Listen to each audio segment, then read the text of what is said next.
Jinto big ബോസിന്റെ ചട്ടക്കൂടിനുള്ളിൽ തന്റേതായ game പ്ലാനുകളുമായി മുന്നോട്ട് പോകുന്ന അദ്ദേഹത്തെ കാണുമ്പോൾ യഥാർത്ഥത്തിൽ ഈ മനുഷ്യൻ ഇങ്ങനെയല്ല, ഇയാൾ ഗെയിം പ്ലാനിന് വേണ്ടി മറ്റൊരാളായി മാറിയിരിക്കുകയാണെന്ന് പലപ്പോഴും തോന്നിയിരുന്നു.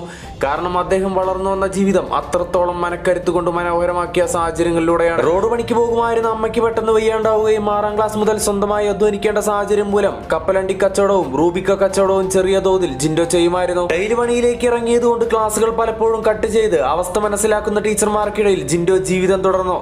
വെക്കേഷൻ സമയത്ത് ബാറിൽ പാത്രം കഴുകാനും ക്ലീനിങ്ങിലും ഛർദിൽ കോരാനും ജിൻഡോ പോകുമായിരുന്നു.